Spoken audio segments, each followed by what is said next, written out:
Stugotz here for Hotel Tonight. If you get really excited like I do about staying in cool hotels, then you really need Hotel Tonight. It's amazing. You may have heard me talk about it over the past few weeks. Hotel Tonight partners with great hotels to get you incredible deals for tonight, tomorrow, and beyond. That's right. Don't be fooled by the name. It's not just for tonight. You got to get this app, guys. I'm telling you, you can wait until the last minute and still score a crazy good deal at a super cool hotel. Or you can actually book it in advance if you're more of a planner. You'll be amazed at how quickly and easy it is to use. They've got little profiles of each hotel with a fun summary of all the info you need to know and pictures of what the rooms really look like. It's fun to just open the app and daydream about where you could go, all the great places you could stay, and the deals are so good that, guess what? You actually can go there. So download the Hotel Tonight app and start booking better deals at better hotels right now. Something better just came along. Hotel Tonight.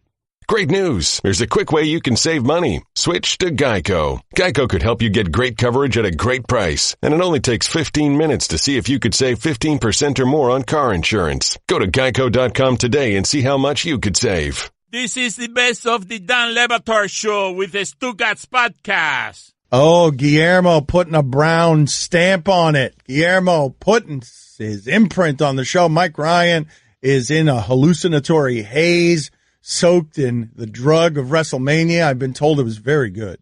I've been told it was. I am not an adult who still watches wrestling. I tend to not trust adults who still watch wrestling. Mike Ryan would be maybe the only adult I trust who still watches wrestling. But I am to, what is it, the ladder trick? It's the ladder match? It's a match with a ladder? What? What are you talking about? A ladder trick? It's not a magic show. You know that, right? WrestleMania is wrestling. Did you guys? No, but it's, no, wait a minute. I would not normally associate a ladder with wrestling. You say it's wrestling, but there was a ladder involved. Someone explained to me, the audience likes when we talk wrestling. Do we have anyone here who watched WrestleMania? Anybody who cares about anything that happened on WrestleMania? Can you call and wake up Mike in a drunken stupor from New Orleans? Excuse me, I was hiccuping. Yep, fine. I don't know. Call Mike Ryan so I can get 30 seconds of wrestling talk here because I'm told it was amazing. And for people who care about those things, we'll talk about the Masters in a second. I don't particularly like Masters Monday because they trot out some guy I've never heard of, make him famous for that Monday, and there's not a lot ever going on in sports. They drag him through New York and everywhere else, just doing interviews, get to know our new Masters champion. Yeah, no one wants to get to know him, though. That's the problem. Because Patrick Reed, he's a villain, isn't he? Listen, to golf fans, like people who follow golf like I do, Patrick Reed winning the Masters was not a surprise to anyone. Patrick Reed is a really good golfer. Really good. I sounded like Tim Kirchin there. But he is not liked at all. And in fact, I am always conditioned to root for the Americans, especially in the majors, and headed into Sunday's final round, it seemed like there were just three guys with a chance to win. That changed, obviously, with Jordan Spieth and his historic round, but it seemed like there were three guys. Rory, Patrick Reed, and Rickie Fowler. And I was rooting for a guy from England over a guy from the United States. That's how much Patrick Reed is disliked amongst the golfers and amongst the fans. Is Tiger back? Is he still back? You said he was back. Is he still back? No. Okay, he's not back anymore. Never mind about him being back. Very disappointing. Okay, very good. Very disappointing. I know, but don't do that move that media members always do. I was wrong about him being back, so I'm going to be disappointed and then rip him. I'm not going to rip him. I just wanted Tiger in contention. I didn't need him to win the thing. I thought it would have been cool with all the young guys, and they were all there yesterday.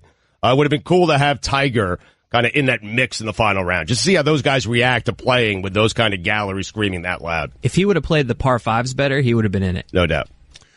So we go out to Mike Ryan, our WrestleMania correspondent. He's got mashed potatoes in his hair. He has been celebrating his victory. He bet an American in the Masters. There were nothing but American flags at the top of the leaderboard.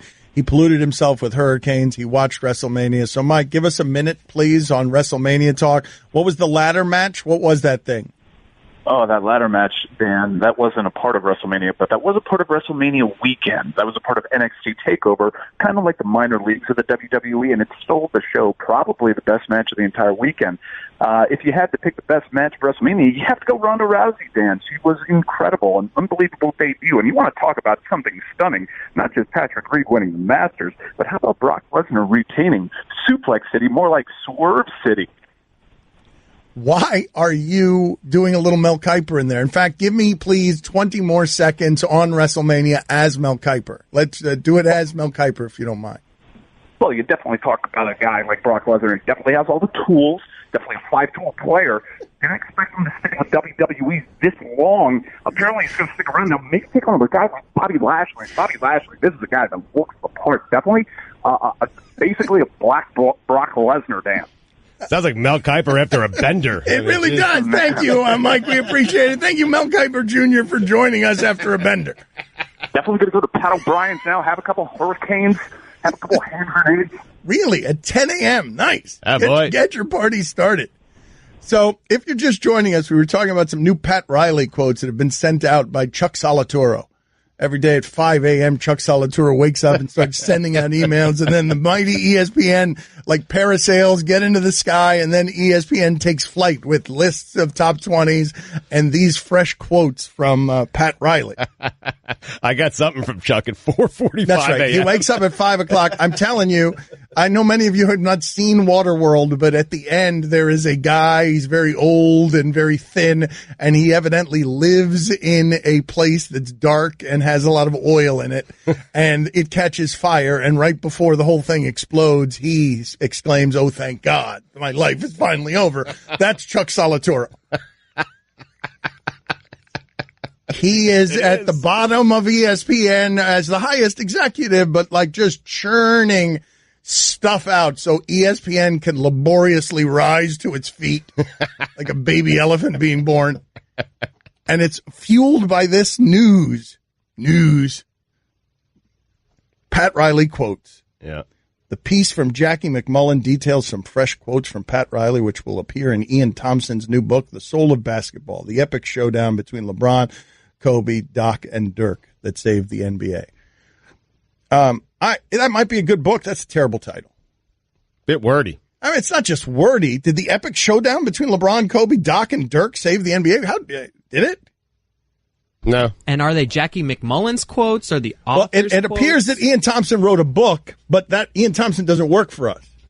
And so in order to get ESPN off the ground at 5 a.m., not using Ian Thompson's book, Jackie McMullen has written a piece about Ian Thompson's book, and now we're stealing all the quotes. So Ian Thompson wrote the book, just so I'm That's clear. Right. That's correct.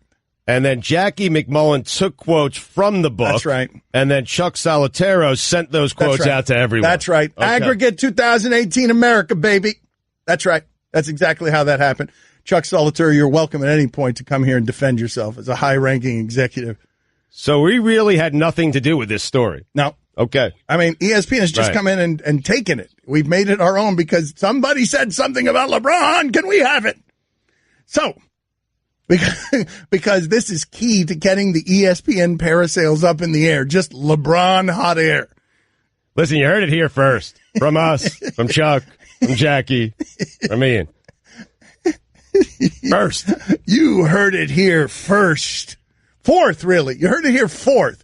First, Ian did it, then Jackie saw it and wrote about it, then Chuck woke up at 5 a.m., and we were fourth to this story, and now we're going to give you these Pat Riley quotes. He lives a couple of blocks from me, but we took like a real roundabout way here to try to get to the Pat Riley quote. Did Golick and Wingo mention the quotes? I don't know. Well, that's a good question.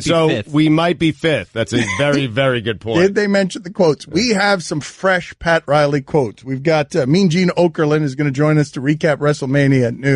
And M. Shadows is going to break down the Masters with us, that heavy metal lead singer guy, that Megadeth guy. Avenged Sevenfold, man. Thank you. That death metal, not Megadeth. Death metal lead singer is going to join us to break down the Masters because we think it's funny. The two worlds don't really fit together. Yeah. So one of the things that Riley said is that in a meeting with LeBron, Wade, and Bosch in 2010, November, right around when they were 9-8, and, LeBron had just bumped Spo on the court in Dallas. They're losing, and LeBron, during a timeout, bumps Spo. That those guys came to him and said, do you ever get the itch to coach again? And he's like, I don't have the itch. And there were no more questions, and he didn't offer any more answers. But the implication was clear. LeBron, Wade, and Bosch in a meeting were asking Riley if he wanted to coach again. And that LeBron left the room scratching his leg like it was actually itching. Because do you ever get the itch? So that's the money quote that we've stolen from Ian Thompson through Jackie McMullen and Chuck Solitoro, right? Yep, had it here first. Fourth, and one of the things that he has not said before, this is not something I believe that Pat Riley has said before. When LeBron left in 2014, quote, I had 2 to 3 days of tremendous anger. I was absolutely livid, which I expressed to myself and my closest friends. I can tell you that was so. That hurt Riley and his ego. I've never seen him that upset about anything. Right. I mean, LeBron, listen, understandable, right? LeBron comes down here. He's never won championships. They get 2 in 4 years, made the finals 4 consecutive years, and Riley's really good at his job, right? He's really good. Like, LeBron should have had every confidence that Riley would have continued to surround himself with enough to win championships. It worked out for LeBron. It did. Worked out for Riley. LeBron, okay. It worked out okay for Riley. You won a couple of championships. If I told you at the time in 2010, when they're celebrating like rock stars before they've played a game and they've gotten them angry, how many championships is this going to produce? You wouldn't have stopped at 2. No, you're right. Like, you wouldn't have said 2 is the big achievement. You would have said no, because it didn't seem like it was going to be 4 years there. It seemed like it was going to be like that. They were going to be the Warriors. Like, you don't expect Kevin Durant to leave this season or the next, or you're expecting Kevin Durant to be there through the Steph Curry year. Oh, I'm not. If they lose to Houston, I expect them to leave and join the Rockets. Don Le Batard. Let's go back to Mel Kiper Jr.'s list of divas. Number 2, definitely on my diva big board, is Whitney Houston. Definitely been going back and forth on this one throughout the process. Dan certainly has all the tools. You talk about an I Will Always Love You, arguably the greatest ballad of all time, but ultimately I couldn't escape the off-the-field concerns. Hanging around with a shady group. Dan, this has a lot of team executives a little nervous, a little gun-shy to pull the trigger on Whitney Houston. He's dead! That would be an off-the-field concern, Dan. Stugotz. Number 1, Beyonce Knowles, 5'7", 137 pounds, extremely confident in her abilities, powerful voice, incredible agility, has proven she can be part of a team, but also go out on her own and win you a game. Astonishing lower body strength, too. She could probably squat a cement truck, Dano. Consider me a loud and proud member of the Beehive. She's overcome a lot of adversity, weak teammates, lack of roster continuity, pregnancies, Becky with the good hair, displayed incredible resiliency. There's a reason she's bae. This is the Dan Le Batard Show with the Stugotz on ESPN Radio. So Stugotz has a beef with MLB Network, and before we go too far down this path, Guillermo, can you find out for me? Mike Ryan's beat up. He went and consumed Bourbon Street at WrestleMania. We learned during the last segment that it would appear that limited fake Mel Kiper Jr. needs some rest and some warm up. Can't be a night of drinking. I heard Guillermo and Stugotz talking during the break. Before we get to MLB Network and why Stugotz is feuding with the MLB Network, and Guillermo, I need to find out what our corporate sponsorships are with the MLB Network, because now I'm in too deep, so we got to keep it moving. Because now MLB Network does stuff for ESPN, and I don't know what your problem is with MLB Network.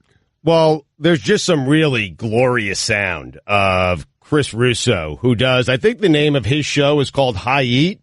High Heat, is that right? And I think it's a show that we air on ESPN. I'm pretty certain it is. I know we air some of their programming, right, Chris? We've agreed to terms to air some of their programming, and some of it has already replaced Baseball Tonight. Intentional Talk, I know we've aired. I'm not sure about High Heat. Okay, so Russo had Mike Francesa on, his old radio partner on WFAN in New York, and they're legends, and they're guys I grew up listening to, but they had a great segment about a week and a half ago talking about Ohtani of the Angels and how basically he's going to be a bust, and they're happy the Yankees don't have him, and there's nothing the Angels could do because they paid him so much that they have to have him on the big, the major league roster, because you can't have a guy like that paying him that much. Essentially, Babe Ruth is what they called him, and you can't have that guy floating around the minors. They mock this guy relentlessly, and he's the biggest star in the sport right now.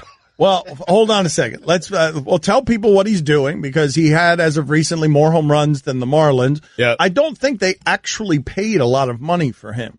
I think because of international rules and whatnot, he's a monster prospect who's supposed to be, the Japanese Mike Trout. And he's a pitcher. He pitches, too. Wasn't he throwing like 100 on the black? I mean, he pitches also. Well, Dan, I think he has 3 homers thus far, 2 wins. He had a perfect game going for 6 1/3 innings yesterday. He's just been, and a lot of strikeouts. He's been exciting. He's been fantastic to watch. He's been fun for the game of baseball. Baseball really needs that so badly. No doubt. Baseball needs somebody to be a national star, man. This guy is on a team with the best baseball player many of you have ever seen, and nobody would know Mike Trout if he walked into a restaurant in half the country. Yeah. And baseball so badly needs something like this. Wait a minute. He does what? He throws 100 on the black and he hits home runs. He's Japanese Deion Sanders, but he pitches too. Yeah, it's pretty incredible. And obviously he's gotten off to a great start. So I'm upset because we asked for the sound. We wanted to play for the audience. We thought it'd be funny, and MLB Network said no. They said no. Yes. Yeah, they paid $20 million posting fee to the team to get him, but they're only paying him like a $3.5 million bonus, and he's only making like $500K. Yeah, it's a pretty cool thing for the sport to have that guy. So, wait a minute. Mike and the Mad Dog were on together. I thought Francesa quit. He's already lurking around the microphones again. I thought there was a big fanfare about him retiring. Well, I think he has to sit out for radio purposes for like 6 months. But I think, yes, he is starting to lurk. He is making a day by day, Dan, slowly but surely, Mike Francesa is making a comeback. And so, yes, he joined Chris Russo. Comeback? He just left 4 minutes ago. He's coming back, man. You're going to have to tear away the microphone from that guy. Okay? But I thought we already did. Well, he did. Listen, he decided he no longer wanted to be a WFAN. And so, that was his decision. But I have read, I'm keeping track of these things because I love Francesa so much. And because you are always looking through the classifieds for a better job. Yeah, that too. So I'm keeping track of all this, and it appears that Francesa is going to come back. I don't know in what form. It might be with Russo. It might not be with Russo. I don't know. But I am he's keeping a sniffing close eye on around this. Russo. Francesa, you're sniffing around those old crackers.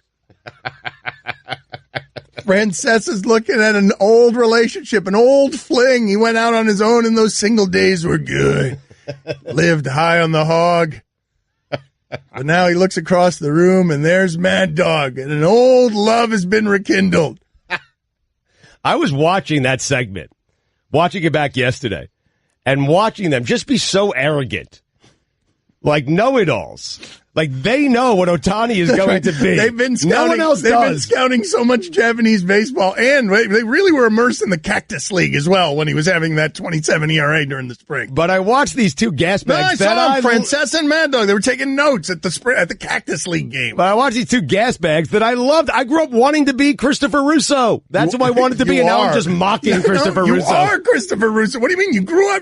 All your dreams have come true. All right. I'm the dog. I'm the new dog. But here's the thing, Dan. The new dog. I watched that. Yeah. I played it back and I watched it, and I was saying to myself, how did I ever like these guys? Uncle Fatty's new water world isn't going to pay for itself. You're so pompous and arrogant. Yeah, but you're acting like you're not Russo when I heard you in the other room during the break saying, I think Jeter fleeced the Marlins on that Stanton deal. Fleeced the Yankees. That's a 5. Yeah. I mean, it's amazing. Jeter robbed them. Joke. Don Batard. Tom Ricketts is saying that the Cubs will not allow Sammy Sosa back into that organization for anything moving forward until he comes clean. And what I find absurd about that, and what a hypocrite this guy is that family made hundreds of millions of dollars off the name Sammy Sosa. By the way, never tested positive for steroid use. And if he was using steroids, which we all assume that he was, my guess is if he was using it, the Ricketts family had an inkling that was going on in their own clubhouse. And for him to come out many, many years later and say Sammy Sosa must come clean for us to allow him back into our prestigious organization, our club, get out of here with that. Stugotz. Yeah, Ricketts didn't make money off Sammy Sosa. He won the bid in 2009. This was post-Sammy Sosa. Well, that ruins my argument. This is the Dan Batard Show with the Stugotz on ESPN Radio. Are you excited about Masters talk today, Patrick Reed talk? Can you help me with something? The Monday after the Masters, we're sort of obligated to talk Masters, it feels like, in sports content because there's not a whole lot else going on. NBA season is winding down. Baseball is just starting. There's not much happening right now. So the Masters champion tends to get Mondays. Right. But I don't care about the Masters champion, and I don't know what golf has to do to get the Tiger crowd back into the tent or the expanded crowd back into the tent when Patrick Reed is a villain, a legitimate, golf has someone who is not liked by the other golfers. He is legitimately villainous. He's holding up this trophy. It's whatever it is, the 7th first time major winner in the last 8 years to win Augusta, at the Masters. Yep. This Patrick Reed, am I supposed to get excited about that? Are people excited about that? Well, no, people are disappointed about that. I happen to think a villain in golf is a good thing. The Tiger crowd did come back because the ratings were up every single round. Ratings were up, and that's just because Tiger was there. Final round always does pretty well, but it was up from last year. And Rickie Fowler, it was odd, Dan, because Rickie Fowler posted a score that would have won him the Masters all but 6 or 7 times in the history of golf. So I felt badly for him. But this is not a popular champion. This is a guy who was accused of cheating in college. There are countless stories that have been written about him, told by caddies, told by people on tour. Just what an unctuous bleep this guy can be. Oh, but I love that. It's like, you know. Can you guys get me some unctuous bleep details, please? Because, man, I love the idea of golf having a real jerk. Right. I think it's good. Now, listen. American golf fans, they like him because he's been great in the Ryder Cup. Not good. He's been great in the Ryder Cup, and that's all about the flag and everything. But I'm telling you, yesterday, no one wanted to see that guy win.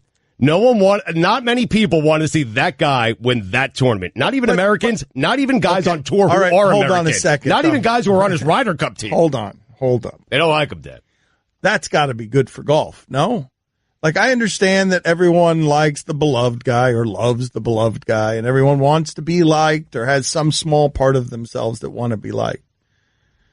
But even when Adam Sandler is taking a golf club to the etiquette of golf in his character. Right. Even when he's doing that, you're rooting for him. But this is different. Who's rooting for Patrick Reed? Who's rooting for him? And the idea that everyone is against him, shouldn't that be good for everyone but Patrick Reed in golf? The idea, I would love for golf to have a Floyd Mayweather, a Nick Saban, a guy who gets so good that he's making people angry when he wins. This isn't about him getting so good, although he is good. This is him after winning at Doral down here, his third victory on the PGA Tour, saying I'm a top 5 golfer in the world. He hasn't won a major, hasn't done anything. I'm a top 5 golfer in the world. And how about yesterday? Was he or wasn't he? He was the best golfer in the world yesterday. All right. Well, I don't know. Spieth was probably the best golfer in the world yesterday. Over the weekend, who was the best golfer in the world? Over the 4 days, Patrick Reed was the best golfer in the world. Okay, so you don't like arrogance with your golf? Because I do. No, I like arrogance with my golf, and he doesn't really take a bat to the etiquette of golf. He's fine. He's professional on the course. It's the stuff the stories that you've heard. Dan, I'll give you an example. No, the reason, I understand what you're saying, a clarification on my end. I'm not talking about etiquette on the course. I am talking about etiquette, gentleman's sport. We're going to behave with decorum. Right. Well, Tiger changed all that, so. Did he? Well, he did, with the fist bumps and all that stuff that we love. Then when Patrick Reed does it, we hate it. Figure that one out. Go ahead, I dare you. Well, we love it when Tiger does it. We hate it why when Patrick Reed. Why are you daring Reed. me to do that? We like Tiger. We don't like Patrick Reed. Why are you daring me to do that? Find that part interesting. Don't you? Isn't that shocking to you? Who's rooting for Patrick Reed? I'm not even certain his parents are rooting for Patrick Reed. I'm serious. He had them kicked out of the U.S. Open in the middle of a round because they showed up to watch their son. Wait a minute. I need to hear more. So that doesn't sound right. There seem to be some details missing on that story. I'm telling you right now, Dan. Wait a minute. And he was accused of cheating by his teammates at not 1 but 2 colleges. So much so, they made it to the NCAA championships, okay? And his team, the members on his team, went up to the other team. And they said, reportedly, and they said, listen, we want to win this thing, but we hope you beat Patrick. Why have you been keeping this guy a secret from me all this time? I don't know. Why is there a villainous golfer and all you keep talking about is Tiger's back? All you want to do as a radio show is Tiger's back. Yeah. Is he back? You got a legitimately villainous cheater who's arrogant in golf, and nobody told me. I'm sorry, you're right. Why didn't anybody tell me? It's a fair. I want to get behind the Patrick Reed freight train right now. Oh, he's your guy? I mean, yeah, he's your guy. Nobody likes him. Nobody likes him in golf. Yes, I want him to win every tournament. Why? But you would agree that that's good for sports, right? Belichick, you root for him to lose, you tune in. Saban, you root for him to lose, you tune in. Yep. Mayweather, you root for him to lose, you tune in. Like, if this guy's legitimately unlikable, how's that bad for the sport? I think it's good for the sport. Now, Phil Mickelson was unlikable at the beginning and then became beloved, but no, it's good for the sport. Like Spieth and Patrick Reed in a final round will be something that's cool because you have the golf guy, Jordan Spieth, going against Patrick Reed. What I'm saying to you is this. You've heard me say before that hockey players, they're very accessible, they're very kind, but and they can be honest as well, but people don't tend to care very much about hockey. Basketball players have the most freedom to speak publicly freely. Football doesn't have any freedom. Baseball has a lot of people in it who aren't good quotes, and they got to respect the game and all that stuff. But is there anywhere that you can think of in sports that needs the bombast of boxing more than golf in terms of just infusing it with some personality? Baseball. I mean, that's what we were talking about with the Japanese angel. What's his name? Ohtani. I'm going to get that wrong every time. Mm-hmm. Patrick Reed also reportedly stole from his college teammates. So See, this is what I'm talking about. Watch. Why did you guys keep this secret from me? Why was this secret kept from me? Bat mitzvahs are expensive. Time for some ads. He stole a watch and some cash from one of his teammates in college. I mean, He's this a guy. shoplifter? This guy's he's a thief, too? He's an arrogant, cheating thief? And then these guys play these practice rounds, okay? They play these practice rounds, and they're all trying to get him in. And there's a story of some guys going up to Patrick saying, hey, can we join you? So sometimes you're on the course, and the public's out there. And you're trying to get through it so everyone can get their practice rounds in. So like 3 strangers said, hey, we don't want to bother you, but can we play 9 with you just so the other pros can get their practice round in? He said, no, I'm good. They said, but, and he goes, you didn't hear me the first time, I'm good. This guy. This is you, Stugotz. Stugotz. Patrick Reed is Stugotz. Put it on the poll. Is Patrick Reed Stugotz? That's totally something you would do if you were as good as Patrick Reed. Totally. Don't forget, you can hear more of my sons Dan and Stu weekdays starting at 10 Eastern on ESPN Radio and ESPNU. Hi, everyone. Stugotz here. Support for the Dan Le Batard Show podcast comes from our friends at Rocket Mortgage by Quicken Loans. Chances are you're confident when it comes to your work, your hobbies, and your life. Rocket Mortgage gives you that same level of confidence when it comes to buying a home or refinancing your existing home loan. With Rocket Mortgage, you can apply simply and understand fully so you can mortgage confidently. To get started, go to rocketmortgage.com/Stugotz, Stugotz, equal housing lender, licensed in all 50 states, NMLSconsumeraccess.org number 3030. Dan Le Batard. Dan's ridiculous. Idiot. I know it was a terrible Barkley impersonation. Never heard it before. It was Sui nominee. Stugotz. really bad. You guys want to try all your Barkleys? Oh, that's a terrible idea. That's pretty good. That's better. Anyone else want to get in on the bidding? Ernie, Dan Le Batard is an idiot. It's terrible. Yeah. Pretty good. I don't want to go after that. Yeah, Kitty. Let me tell you something, Kitty. That Dan Le Batard is an idiot. Thank you, Roy. You're welcome, Dan. Tell your fat daddy I hate him. Oh! Fat Chris making an appearance.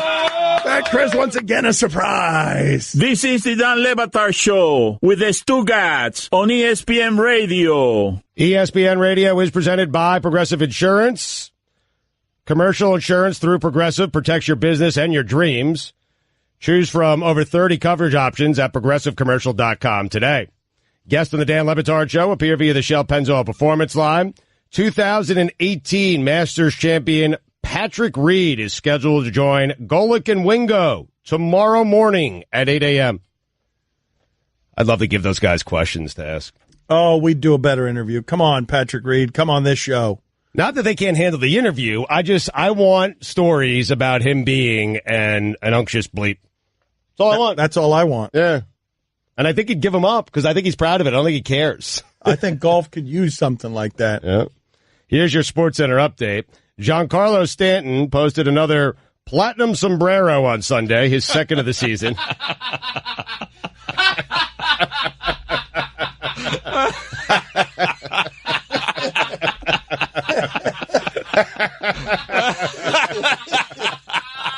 He struck out. He's going to hit so many home runs. Get your laughs out now. Get your laughs out now because he's going to hit so many home runs.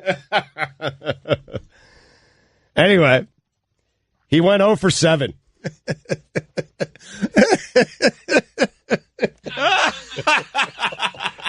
Here's some more good news. Yankees lost again. 0 for 7 with 5 strikeouts. Good God. So he's got 2 5-strikeout games. He's got 2 in the first 2 weeks of the season. Yeah. Batting $167. It's that stuff sliding away from the outside corner, isn't it? That damn pitch. They're onto him already. I mean, that guy, if it wasn't for that pitch, that sliding thing on the outside corner that he always misses by 3 feet. Yeah. He'll adjust, though, man. Yes, he will. The Stanley Cup playoffs get underway Wednesday. The Predators won the President's Trophy, and the Lightning took top spot in the Eastern Conference. And finally, Russell Crowe's The Art of Divorce auction raked in $2.8 million, which included the selling of a chest protector that he wore in the Oscar-winning film Gladiator that went for $96,000. Allison, can you get me some more details on this, please? I want some more details on the Art of Divorce auction. Maybe we can get a guest on that can explain to us everything. This is a funny thing. He made $3 million just selling his divorce stuff? $3 million Russell Crowe did. You just read the story. Did you not remember the number? Yeah, it was $2.8 million. That's a fun.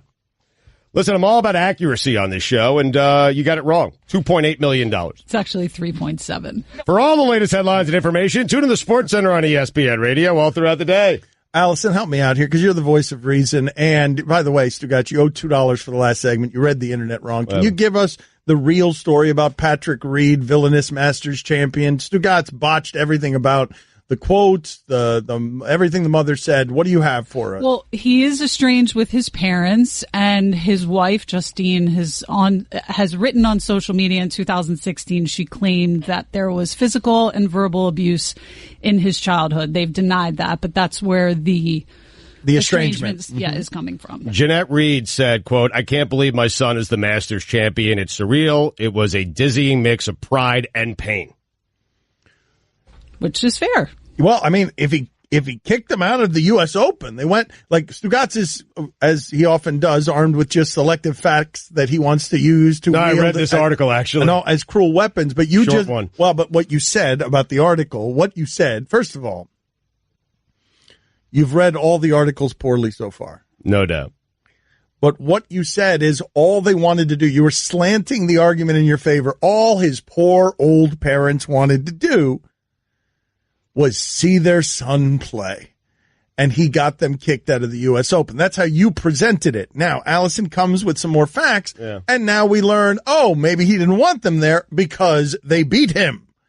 That changes the story a bit. It certainly does, yes. And you would understand why. Yes, but I want to laugh more at the idea of villainous golfer. I'm not even sure why we're examining it. Why do we care about his parental relationship? I'm not saying that wasn't the case. Maybe his parents did indeed do that. What I am telling you is no one believes a single word that comes out of Patrick Reed's mouth. Nobody. I'm telling you that right now. And take it with a grain of salt. Okay? I'm not saying it didn't happen. It most certainly, maybe it did. And if it did, I totally understand why he wouldn't want his parents around. But I'm just telling you, we're dealing with a guy who cheated in college, whose teammates were rooting against him, and reportedly he stole a watch and some money. So, I don't know what to do with all this. Well, clearly you don't know what to do with it because you actually just said the phrase, most certainly maybe. Like that, those words can't go together. That would suggest conflicted, yeah. Guillermo, please play it back so you can find out what I got to get that sound back of Stugotz most certainly saying maybe, which is in the pantheon of trust me, don't trust me on things he's ever said. Most certainly maybe is the most certain maybe. Maybe can't be most certain. In my world. Maybe most certainly. Stugotz, in his world, is feuding with Highly Questionable, the trivia show. Have you heard about this, Guillermo? What now? He's mad. Look, bad. He has been, much like he was calling Dan Patrick's producers to get on Sports Jeopardy, he's been trying to create a relationship with this highly questionable trivia guy so that he can get on there and co-host. Yep, I've been doing that. And Scott's his name. He's the host. And the show, I mean, I'm telling you, it's an app. It's, it's trivia. It's for a lot of money. And it's something that, since Scott's been on with us, I don't know if you guys have noticed. Allison, you've noticed this, right? The Stugotz Army, every game he plays, they are peppering HQ and Scott with, hey, we want Stu to host this thing. And so I asked Allison for the, PR person, the contact at HQ. And I sent an email to her, I believe, about a week ago, offering my services to fill in for Scott when he's not there because celebrities want a piece of this thing. It's become so big that The Rock is going to use their platform to promote his new movie coming out, Rampage, which, great name, love it, I'm there, okay? But he's going to host the show to promote his movie, so I'm figuring... Hold on. Okay. If you could, just put it on the poll, a formula. Is The Rock plus Rampage equal to Stugotz? The Rock in a movie called Rampage. Right. Those two things, one plus the other, do they equal a Stugotz? Do they get 5 Stugotz blood fists? Now, they, it's going to be such a good movie. The highest rating. How could it be bad? The highest rating in the Stugotz movie critiquing business is 5 blood fists. I mean, impossible for The Rock movie called Rampage to be bad, but I'm concerned here because no one's responded to me from HQ, and I was going to send a follow-up today. But now with this news, yes, I think my window's closed. Is the window because when closed? You go to The Rock, you're not coming back down to me. Guillermo, the whole thing may have climbed over Stugotz's neck and into the hands of The Rock, who doesn't have quite enough work. I don't want to betray Stugotz's confidence here, but I remember talking to him about 3 or 4 weeks ago where he was close to hosting HQ, according to him. But then they started taking over HQ with the Stugotz Army stuff, and then I think he was holding out. Was there an actual negotiation and they thundered in and got The Rock to replace you? The Rock promoting his movie Rampage? There was, weeks ago, I thought I had a really good chance of being able to do this. I did. And now I haven't. Now, that was with a different person. And now the person that I'm supposed to go to, she is not, sharing the enthusiasm that the other person had when I originally spoke to them. And so my fear is this is not going to happen. Was this before or after you and Scott discussed his kids, which he doesn't have, going to the same camp as yours? And being maybe. Listen, they didn't meet my number. And now the number's lower. A lot lower, HQ. You win. You won this negotiation. I came at you with a number. You came back at me with a rock.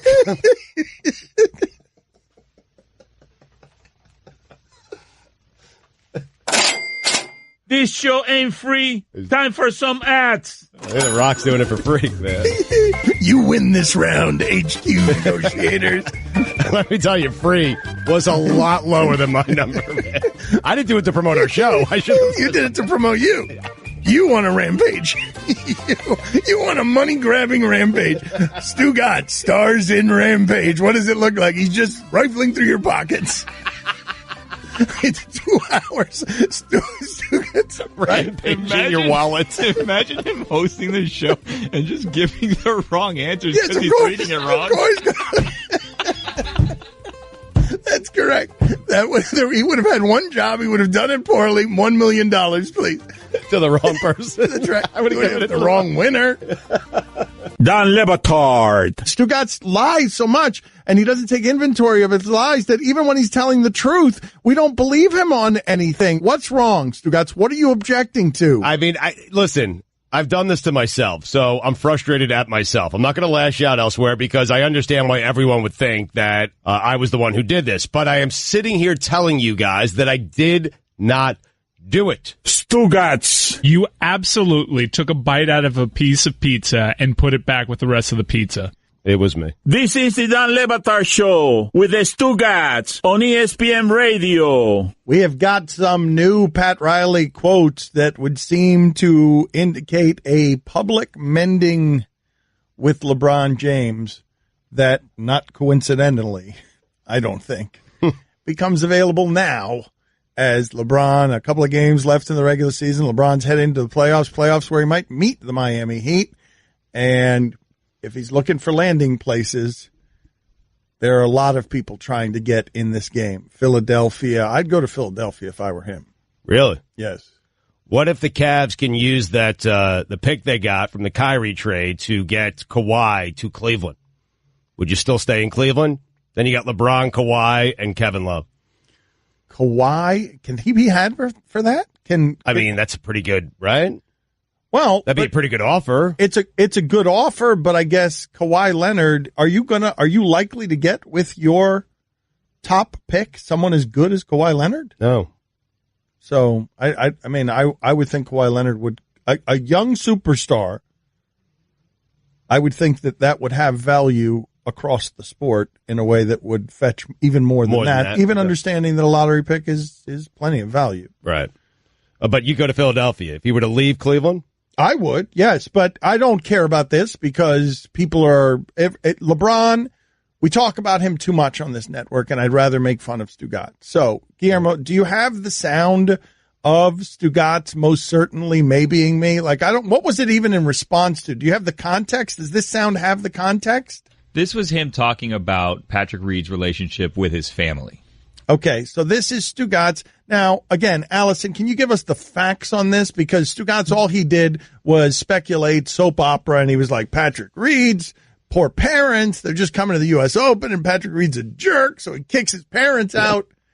Well, his wife, Justine, had them escorted out, and it comes from an estrangement that she's reportedly made some posts on Facebook that has accused them of physical and verbal abuse, which they have denied. And so within that, Stugotz had very passionate feelings, and he spoke with a lot of conviction on how Patrick Reed felt, even though all he did was read the internet wrong and couldn't come up with anything that was definitive. So this was his definitive. I'm not saying that wasn't the case. Maybe his parents did indeed do that. What I am telling you is no one believes a single word that comes out of Patrick Reed's mouth. Nobody. I'm telling you that right now. Take it with a grain of salt. Okay? I'm not saying it didn't happen. It most certainly, maybe it did. And if it did, I totally understand why he wouldn't want his parents around. I didn't say that correctly? That is just great that it can't be most certainly maybe. But LeBron back to Miami? Yes. Most certainly maybe. Most certainly maybe. So these Riley quotes through Jackie McMullen stolen from Ian Thompson. Ian Thompson's got a new book. Jackie McMullen has an article about it. I think Jackie stole them from Ian. Chuck stole them from Jackie. Chuck put them out to us, and now everyone's just stealing. Somebody wrote a book. They talked to Pat Riley. It's not ESPN's work. We stole it.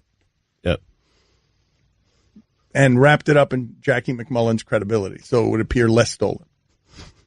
But it's still stolen, as far as I can tell. Jackie McMullen wrote a story about a book. In that book, there are quotes that are newsworthy. ESPN is trafficking in the newsworthy because we're sitting here talking about Patrick Reed for 2.5 segments and his relationship with his family. It is so odd. I'm rereading the email Chuck sent. What are we doing? That's right. This piece from Jackie McMullen details some fresh quotes from Pat Riley, which will appear in Ian Thompson's new book. That is correct. A future book. We are selling the book of Ian Thompson by taking his news today so you don't have to read the book. We're selling a Jackie McMullen article. It's totally unfair to Ian Thompson. Totally unfair. Guillermo, put it on the poll. Has ESPN been totally unfair to Ian Thompson? Because we're selling his book. His bogus book, I might add, about how Dirk and Doc saved the NBA. Get out of here. It was LeBron and only LeBron. It wasn't anybody else. Right. Don't talk to me about Dirk and Doc and what? It was LeBron. Yep. Have you seen what's happened since? To everybody involved in this scenario. It's gotten fun. All of it. In season, out of season, free agency. All because LeBron decided to come down here. I'd like to have Ian Thompson on just to see if he's annoyed by what we're doing to him. You think we should? All right. Call Ian Thompson so we can borrow more of his work. We'll go ahead and ask him if he's annoyed or if it's okay with him that Jackie McMullen and we have ripped off the quotes from his book. But Pat Riley in the book says that Wade and Bosh and LeBron came to him early in their being together, 9-8, they started their first season in 2010, and that they were talking, we're not feeling it. We're not feeling it, or some such thing. And then LeBron asked him, and it was an unanswered question, do you ever get the itch? They were trying to, it felt like a coup, a passive-aggressive coup on Eric Spoelstra, and LeBron left his office, Riley's office, scratching his leg, according to Pat Riley. Scratching his leg, do you ever get the itch? Do you ever get the itch? That should have told Riley, actually, very early on. Right then hey, and there. This guy does things a little passively. Yes. We're not feeling it. It's not like, I'm not telling you what to do. Just, do you ever get the itch, coach? Like, the idea that Riley's revealing that story and telling you within the story, I knew what he was asking, and I gave him no answers. I said, Eric Spoelstra is your coach. I find it fascinating because I think it lends some credence to a lot of people. That's right after the game where LeBron bumped Eric Spoelstra. They said it was an accident. A lot of people have speculated about it. And I'm not saying it wasn't an accident. But to go in after that game and say, hey, do you ever get the itch? We're not really feeling it. And the other fascinating part about that is Dwayne Wade sitting right there, because they means LeBron, Dwayne Wade, Chris Bosh. All three of them went in there and had this discussion. Eric Spoelstra and Dwayne Wade are about as close as you can get. And so I do wonder how Spoelstra, now maybe Wade's talked to him about it since, but I do wonder, if not, how Spoelstra absorbs that news today. I wonder a lot of things in the Riley and Spoelstra relationship. But what I thought was curious about the excerpts in this book, where Riley talks about how livid he was about LeBron leaving, but that he came to understand the need to go home, and that he was genuinely rooting for him. I remember asking him during that. He was genuinely rooting for LeBron in Cleveland to win in Cleveland. And so now publicly, Riley is saying the right things about relationship repair. But within that, Stugotz, would you not agree? Within that, while saying the right things publicly about relationship repair, if indeed you're doing that in part to woo LeBron James, telling that story about Bosh, Wade, and LeBron is a bit of a betrayal, is it not?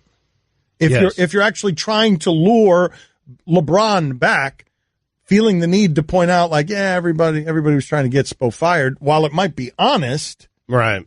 I don't know. Yeah, it probably hampers your quest to get him back to Miami. I mean, a little bit, right? I wouldn't like it very much if I were Wade, Bosh, and I wouldn't like his interpretation of events very much if I was Wade, Bosh, or LeBron. Are we 100% sure he was actually rooting for LeBron to win the finals? Because here's what I'm thinking happened. Yeah, go ahead. So he reaches out and he tells LeBron, listen, I really want you to win the NBA finals here. Why is he Stugotz? I don't know.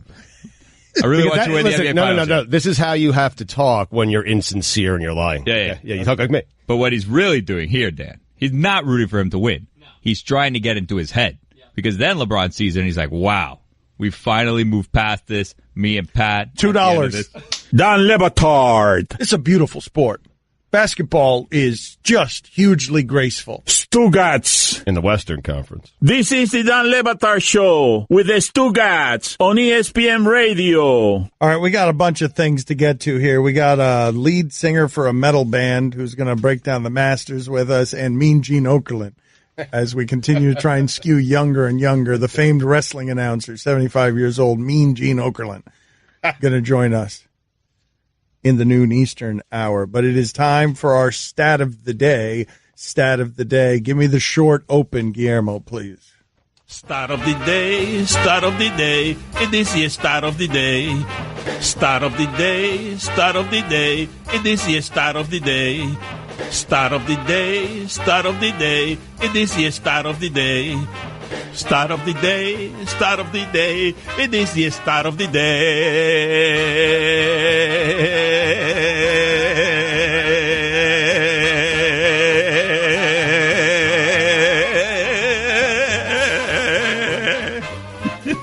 Dan, Shohei Ohtani has as many home runs, 3 in 18 at-bats, as the Miami Marlins do in 336 at-bats. Of course. Yeah. I got another one if you want. Sure. You want the open again? Or no, just give me the other stat. Thank you. Giancarlo Stanton is the first player in the live ball era to have 2 games with 0 hits and 5 strikeouts in the same season. We're 10 games into the season. All right. Right now, Giancarlo Stanton doesn't seem to be playing with a great deal of confidence. Speaking of which, Guillermo. Yes, Dan? Guillermo, you are pretend confident, but I just saw you very stiffly dancing to the Stat of the Day music, and you were doing it kind of scared, and you were stiff and scared because there are buttons to push in Mike's absence, and so when you've hit a button and music actually plays, you have a scared relief dance that you do. Well, that was also after, I don't know if you caught on to this, Dan, about 5 seconds of dead air before Justin Bieber started playing because... Why are you scared of everything back there? The world's a scary place, Dan. You're so right, though. He just goes to the dancing. When he's really nervous, it's the dancing. He was so relieved to hear my father singing because he knew my father would be singing first. There! It's good to see him grow, Guillermo. Get some confidence. Prove to Will King you got something between your legs. We got to go to the Magic Crate of Content. Yep, good call here. There you go. All right, the Magic Crate of Content is something we have to stop, whatever we're doing, no matter what it is. It takes precedent over all things when that music plays.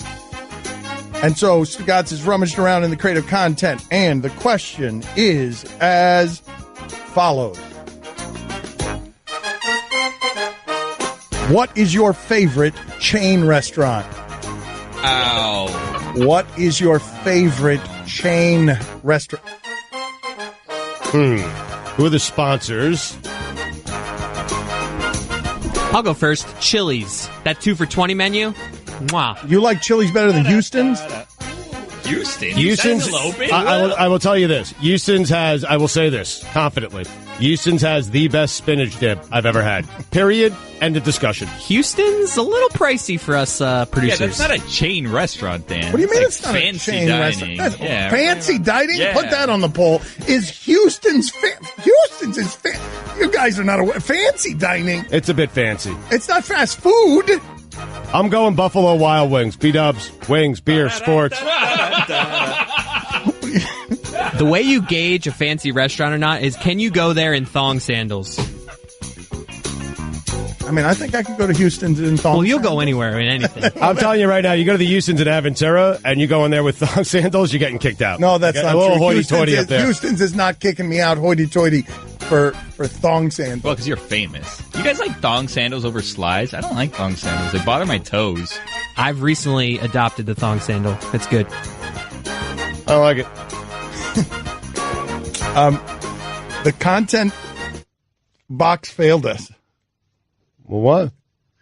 Because favorite chain restaurants, we didn't do very well with it. No one else said theirs. I think it's the first time that the content that there wasn't magic in the Magic Crate of Content. We're gonna try it again. What are we gonna try it again? All right. Well, we just got a faulty one. I mean, I just gave you the best spinach dip in the history of America. I mean, go ahead, top it. Where can you? I dare you. I dare anyone. It's the best ever. All right, where is the best spinach dip? Anything? Facts I just and told info? you. I know you did, but I'm like, if somebody wanted to argue with you about who had the best spinach dip, there'd be no argument. But feel free to try. I mean, Chili's has a good spinach dip. Yeah, It's Houston's. You can't argue with Thank you, that, Allison. yes. Thank you. The 2 for $20 really is such a good deal, Dan. You've never done 2 hold for on a 20 second. at any I don't think this magic box is working. How are the Vegas Golden Knights doing this? Ooh. It's a great question. Yes, it is. I mean, it's an expansion team who I believe they're the 1 seed out west. And so that is a fair question. How are they doing I don't this? think the box is working. I don't think the magic is working in the box. The magic box of content has to produce something slightly better than Golden Knights and favorite chain restaurant. One more chance here before we just. I mean, there you go. Wait a minute. If this doesn't produce magic, are we done with the box? Do we want to put some stakes on this? Do we want to put some stakes on this? If this does not produce Everyone has magic, an off day, Dan. It's a Stanton day for the box. What about what's your favorite chain breakfast place? Because there it's easy. IHOP. Wow. Uh-oh, this doesn't look good. Mark Zuckerberg, heaven or hell? Mark Zuckerberg, heaven or hell? We're back, baby. We're back. Very interesting question. Say hi to Art Briles when you get there for me. Oh, a ruling has been made. Buffalo Wild Wings. Oh, my favorite. Wow, what a coincidence. Guillermo's falling apart. He's falling apart. There it is. Ah. Confidence leaking. Incompetence rising. Can you believe B-Dub's here after I just said that? Aren't you damn scared? Relief to this music, Guillermo. Buffalo Wild Wings. Just because college basketball is over does not mean that the party at Buffalo Wild Wings ends. No, sir. You can watch baseball and the hockey and pro basketball playoffs there as well. They got new items on the menu. Tell them, God. There's a new boss in town at Buffalo Wild Wings, and he deals in bacon. Oh, my God. That's the greatest opening sentence to any copy I've ever read.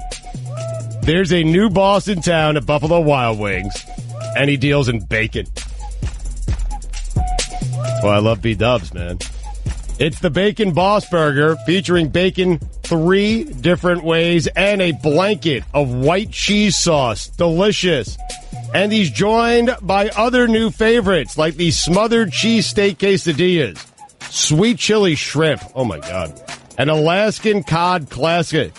All pair perfectly with a 76, a fruity ale with the crisp finish of a lager. That's a Sam 76, by the way. Sam 76. Stugotz know how to read. It's a Sam 76. He's a professional broadcaster. Oh, I'm milking it for B-Dubs right now. I want people to let it just let it sit. I want you to kind of taste the food. That's what I'm doing. Going really slowly here. Again, smothered cheesesteak quesadillas, sweet chili shrimp, and Alaska cod classic, all perfectly paired with a Sam 76, which is a fruity ale with the crisp finish of a lager. Oh, delicious. Oh.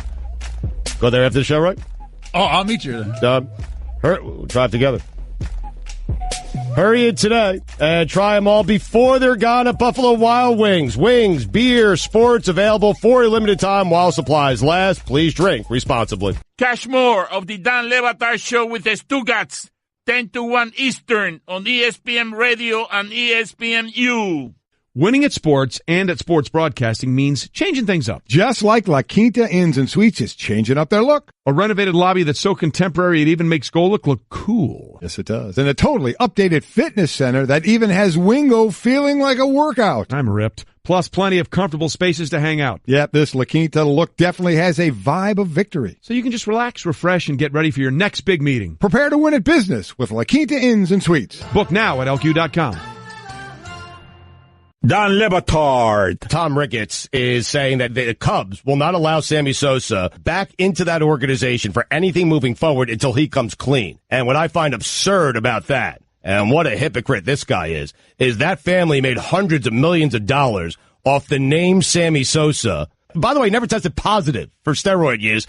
And if he was using steroids, which we all assume that he was, my guess is if he was using it, the Ricketts family had an inkling that was going on in their own clubhouse. And for him to come out many, many years later and say Sammy Sosa must come clean for us to allow him back into our prestigious organization, our club, get out of here with that. Stugotz. Yeah, Ricketts didn't make money off Sammy Sosa.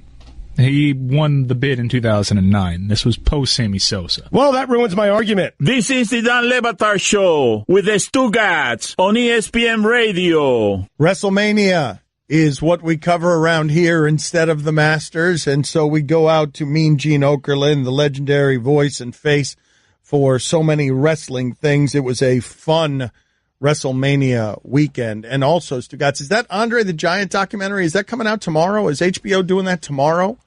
It comes up tomorrow night on HBO. Nice. Oh, what? Thank you, Mean Gene. It's good to hear from you again. What are you looking forward to in that documentary? When you're in the documentary, when you were talked to, what are the kinds of things you talked about?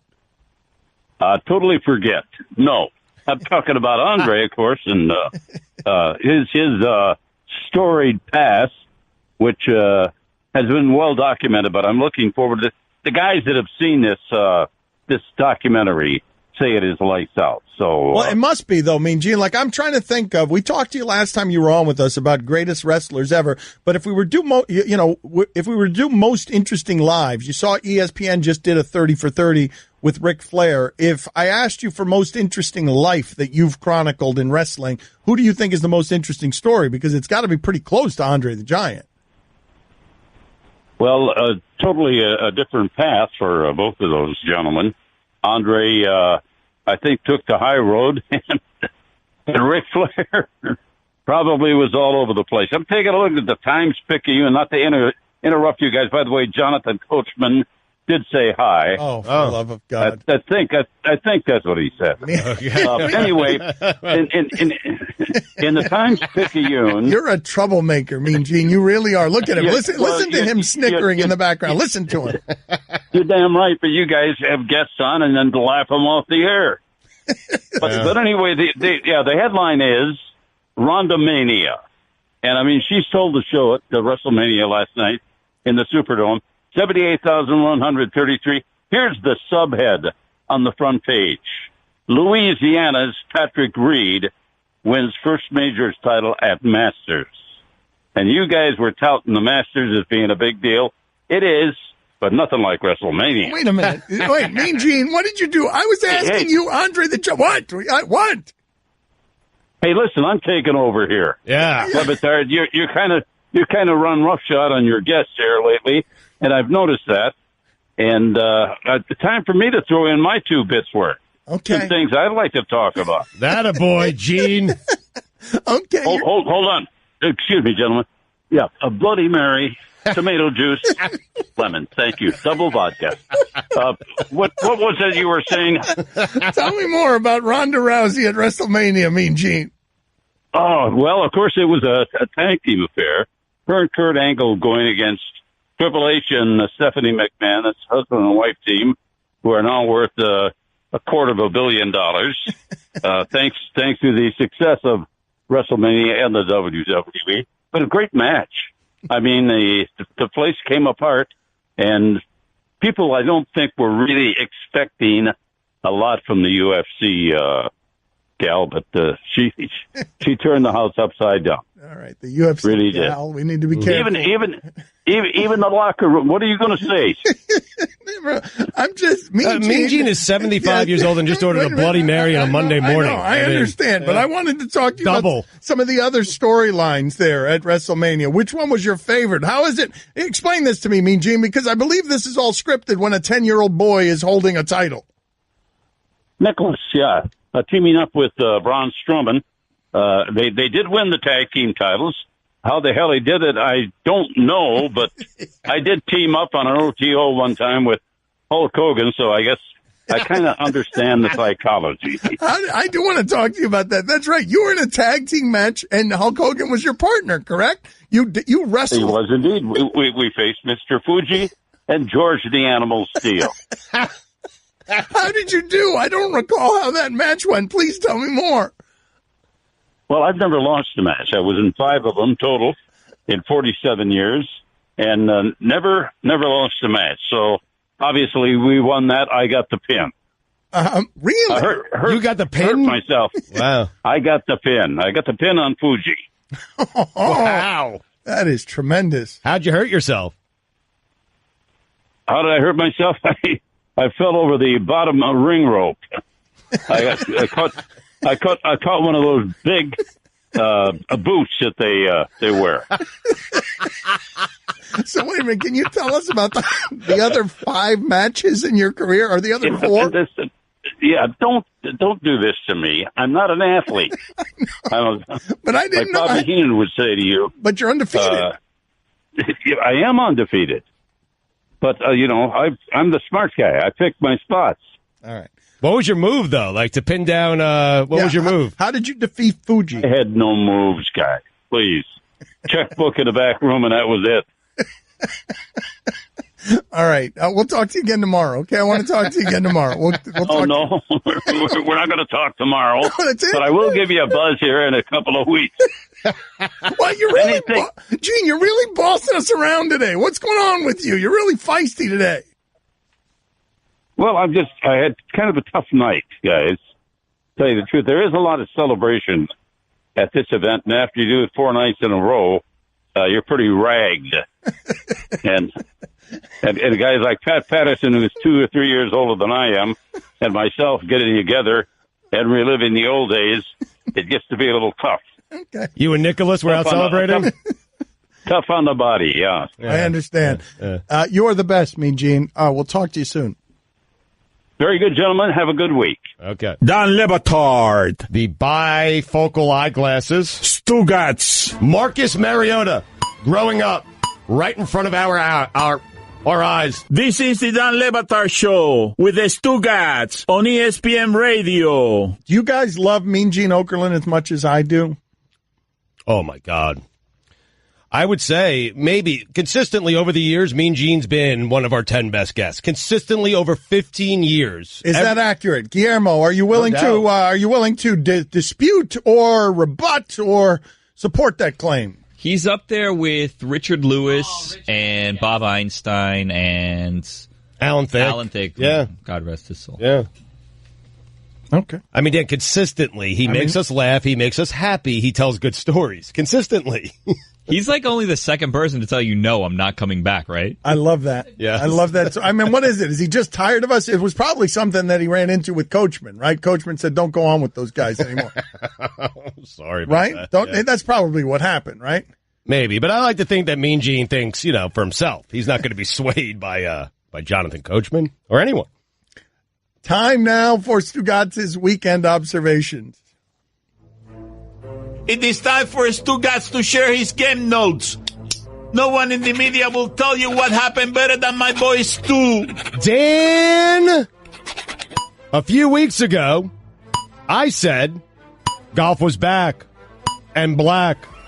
Today, I'm saying it's not back and definitely not black. It's just Patrick Reed. Well, everyone showed up to Augusta over the weekend. The media, the fans, the hype, the young guns, everyone, except the 2 people we most wanted to show up. Tiger Woods, do it in a major. Tiger plus Phil equals nothing. There's a new name for a person who doesn't show up for a big event. Its new name is Tiger Woods. Boston Celtics went from a team no one wanted to face in the postseason to a team everyone wants to face in the postseason. Kyrie Irving.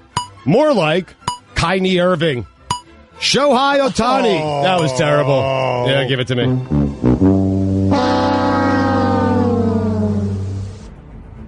Shohei Ohtani. AL Rookie of the Year. Collision course. Shohei Ohtani, AL MVP, collision course. Shohei Ohtani, AL Cy Young, collision course. Shohei Ohtani, Cooperstown, collision course. Wow. The Shohei Kid, Ohtani, more like Gotani or Wotani. Oh, man! Wait a second. You were getting on a roll there, and it fell apart. The wheels fell off. Gotani? That's terrible. Wotani? You ever seen a guy pitch? Perfect game, 11 Ks, into the 6th inning. 3 days before that, hits a home run, another home run, another home run. Wotani! No. Congratulations to the Angels. After 5 long years of having the best player in baseball on their team, they finally have a player that we actually care about. Justin Thomas looks like golf. Congratulations, Dana White. You've officially become wrestling. Reporters who think Connor let down his fans, please wake up. The only thing that Connor did to let down his fans was not destroy more buses. Dana, when you're pretending to be outraged by what Connor did, maybe don't put up an HD version of the video on your Instagram and end the video with an ad for UFC 223. The Undertaker took 15 minutes to walk to the ring for a match that lasted 2 minutes and 45 seconds. Old man walking. Rickie Fowler, do it in a major. Saw Lady Bird over the weekend. Not terrible. 3 out of a possible 4. Blood Fist. Still not as good as Larry Bird. Fred Couples in contention to start the third round and out of contention after the third round. A tradition unlike any other. If you have anyone other than the Cavs making it out of the East, I'm giving you one final opportunity to take it back. You've been warned. Okay, right now, this is it. This is the final opportunity. You in particular. Hold on. So what is the opportunity being offered to me right now? I am offering you one final opportunity to say the Cavaliers will make it out of the East and advance to the NBA Finals. Like they always do. Like they always do. This is your like he always does. That's right. They don't always do it. Whatever team he's on always does it. Right. This is your final opportunity to jump on board with me. The final opportunity? This is it. I'm not going to be able to negotiate this again. Nope. Now or never. All right. Do or die. I'm on your side. Yeah! After a season of basketball analysis, the analysis before the playoffs is officially as endorsed and notarized by the Batard Show with Stugotz. Yeah, LeBron's always going to get to the final. All right, everyone else, you've been warned. You have until COB today to text me your picks. Really? That's it. Okay. Yeah, text me your picks. That's it. COB. Brent Brown, be careful. With each passing win comes greater expectations. Jay Wright, Sixers head coach, collision course. Jesus, on 3 separate occasions. My wife asked me who the guy in the orange pants was. Oh, no. It was Rickie Fowler. Oh, no. And you know what? I don't blame her. He's dreamy. Rickie Fowler, best eyes in sports. Really? Oh, Dan, those eyes. Oh, Oof. put it on the poll. Those eyes. Does Rickie Fowler have the best eyes in sports? He does. The Hybrid by Jordan Spieth on the 13th hole out of the Pine Needles. One of the most impressive things I've seen in the history of sports. The back 9 at Augusta. Best 2 hours in sports. Patrick Reed. Not sure what it is, but I don't like you. Jordan Spieth. The stuff of legends. Jordan Spieth, thank you for saving the Masters. You know what you call someone who talks a big game but doesn't back it up? Rory McIlroy. Jake Arrieta. McIlroy. Whatever. He doesn't deserve for me to know his name. Jake Arrieta. What happened? Raptors. Eastern Conference Finals. Collision course. Just can't put my finger on it. What annoys me about Patrick Reed? Thor. DeGrom, Matz, Harvey, watch out, Red Sox, Mets, World Series, collision course. Congratulations to the Hornets for showing real vision and imagination with the hiring of their new general manager, Mitch Kupchak. That name will never not make me laugh. It's visionary work by Michael Jordan there, seeing the basketball wisdom in the soul of Mitch Kupchak. Giancarlo Stanton might need another hat rack for all these platinum sombreros.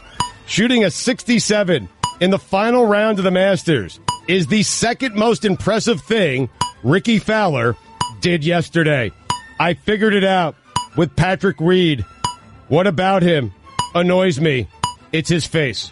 The story of this Masters wasn't what Jordan Spieth did. It's what Rory McIlroy didn't do.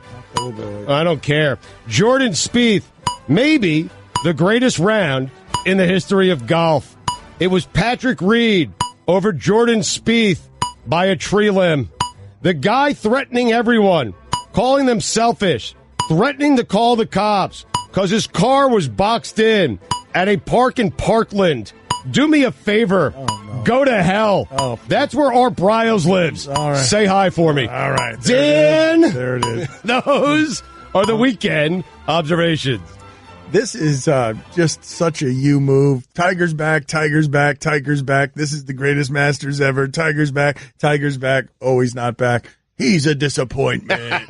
Show up for a major. Here's the problem, man. It's just a joke. I love Tiger. Okay, but here's the problem.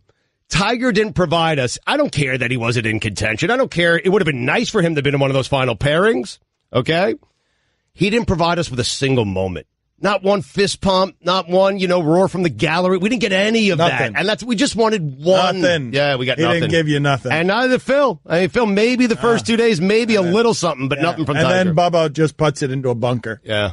M. Shadows, a death metal lead singer, talks golf with us next. Dan Le Batard. I mean, Stugotz is the physical manifestation of the comment section come to life. Do you agree with that assessment that you are a comment section come to life? 100%. It's, I wouldn't take such pride in that. I do. Stugotz. But I want you to imagine Stugotz rising up from the gutter. Like, what you're looking at right now is a gutter. Only a gutter.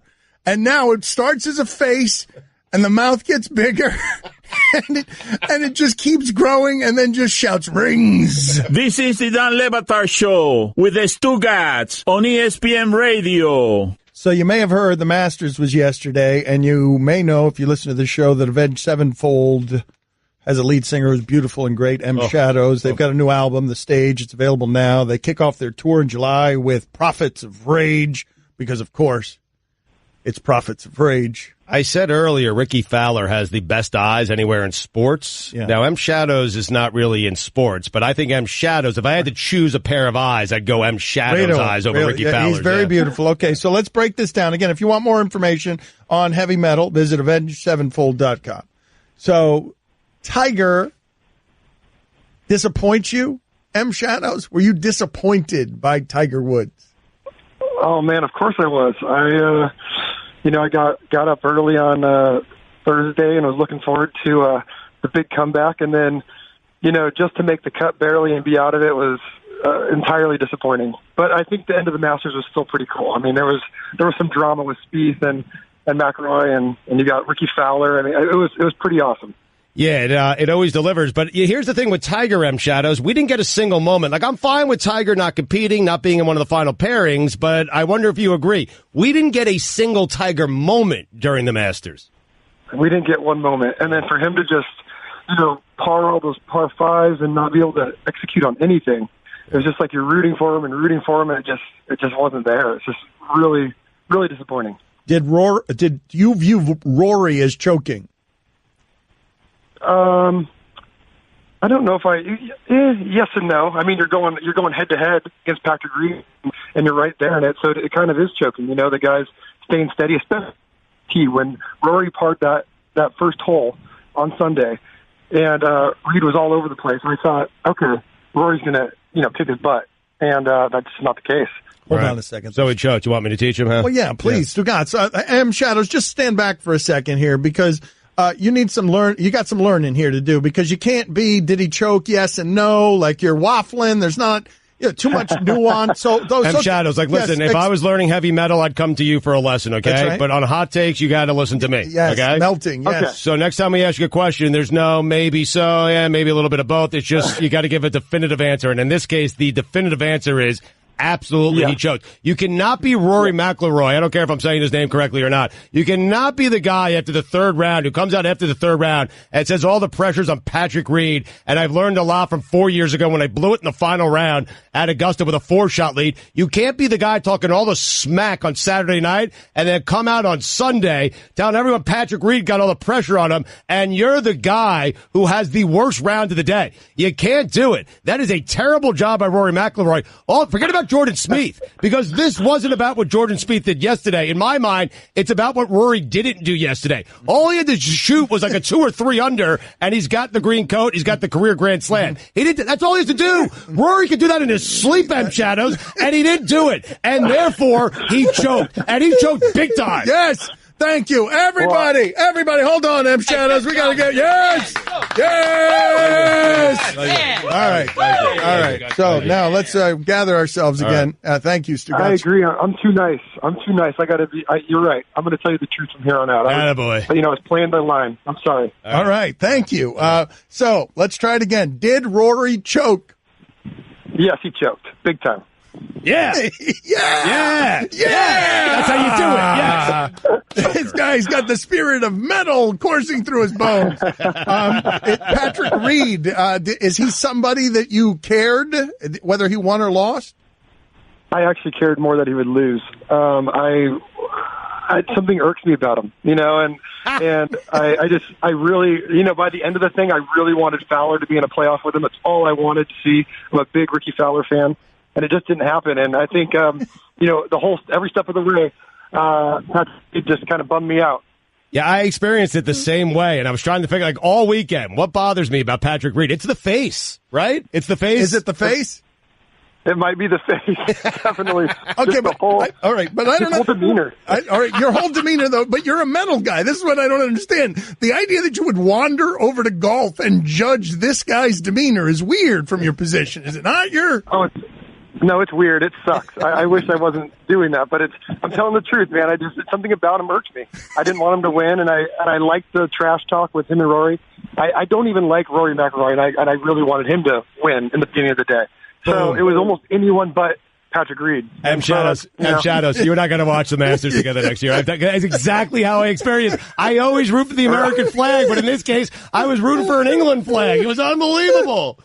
A British flag, it was whatever. Strange. It was a weird feeling. It was weird, right?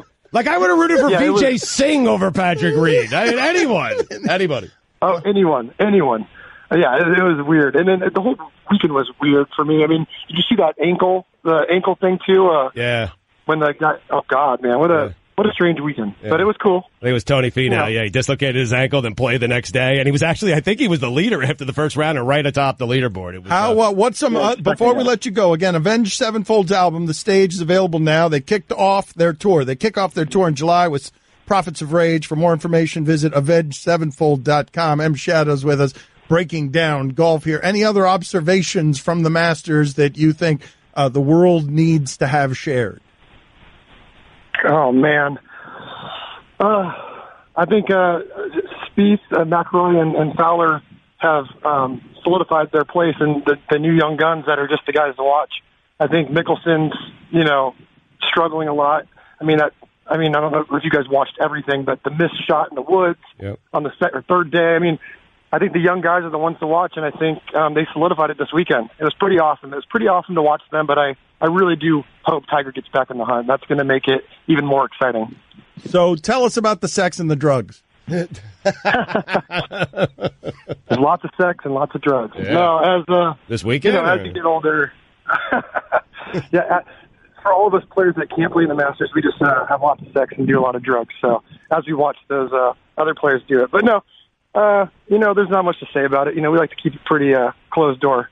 Really? So forgive my ignorance on this. I thought that this was something that bands celebrated. Well, you know what? We live in a different generation now.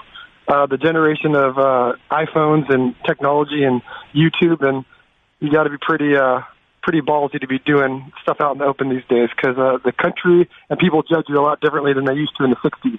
What used to be cool in the 60s is now frowned upon by just about everybody. This does not feel like the spirit of heavy metal. Like the spirit of heavy metal does not care what others think about how you're received. I guess I'm a little more socially conscious. And I have kids, so I do care a little bit what they think of me. I try to be a good dad. So, all right, nice.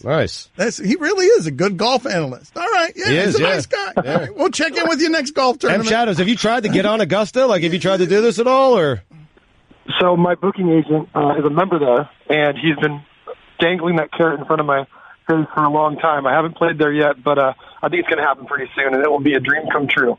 M. Shadows, me and you? What do you think? Me and you. There's a budding friendship here. We're going to watch Augusta together next year. I will take care of that, okay? We'll be inside the ropes. We'll be VIP all the way through, okay? I haven't checked with anyone at ESPN, but I'm telling you, I'll get it done. Okay. So I do that for you, and me and you go play Augusta together. It seems like a fair deal. I will make it happen. Yes! I'll make it happen. M. Shadows, I love you and your eyes. Okay, but I don't know whether Stugotz is going to be able to deliver on all the things that he just promised you, but we will tune in soon with M. Shadows. So we will thank you for your time, sir. Thanks a lot, man. Appreciate it, guys. All right, keep me posted. You can listen to the Dan Le Batard Show with the Stugotz 10 to 1 Eastern on ESPN Radio, and you can watch on ESPNU.